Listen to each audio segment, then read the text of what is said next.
Hello guys, ഇന്ന് 3 ഓണത്തിന് ഞാനും എന്റെ ചേട്ടനും കൂടി എന്റെ വീട്ടിലാണ് വന്നിട്ടുണ്ടായിരുന്നത്. വെജ് കഴിച്ച് മടുത്തതുകൊണ്ട് ഇന്ന് നോൺ വെജ് ആക്കി. അങ്ങനെ സദ്യയൊക്കെ കഴിച്ച് ഈവനിങ് ആയപ്പോഴത്തേക്ക് ഞങ്ങൾ എല്ലാരും കൂടി വീടിനടുത്തുള്ള ബീച്ചിലേക്കൊക്കെ ഒന്ന് പോയായിരുന്നേ. കുറച്ചു നേരം അങ്ങനെ കടലൊക്കെ നോക്കി അവിടെ ഇരുന്ന് കപ്പലണ്ടിയൊക്കെ കഴിച്ചിട്ട് ഞങ്ങൾ നേരെ വീട്ടിൽ പോയി. എന്നിട്ട് രാത്രി ആയപ്പോൾ ഞാനും ചേട്ടനും കൂടി തൊട്ടടുത്തുള്ള ഒരു ക്ലബ്ബിൽ ഓണാഘോഷ പരിപാടി കാണാൻ പോയി. നല്ല കിഡിലനായിട്ടുള്ള ഡാൻസ് കോമ്പറ്റീഷൻ ആയിരുന്നു. അതിൽ ജഡ്ജായിട്ട് വന്നത് നമ്മുടെ ഡീപോ ഡാൻസിലെ അജിത് ബ്രോ ആയിരുന്നു. അതൊക്കെ കഴിഞ്ഞ് വീട്ടിലെത്തിയപ്പോൾ രാത്രി 12 മണിക്ക് എനിക്ക് എന്റെ അനിയത്തി സർപ്രൈസ് ആയിട്ട് തന്നെയാണ് കേട്ടോ ഈ ബർത്ത്ഡേ കേക്ക്. ഗൈസ്, സെപ്റ്റംബർ 7 എന്റെ ബർത്ത്ഡേ ആണ്.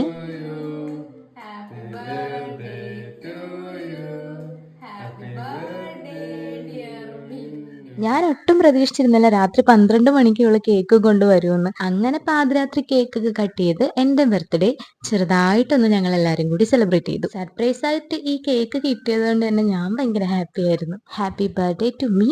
അപ്പൊ അത്രേ ഉള്ളൂ. ടാറ്റാ.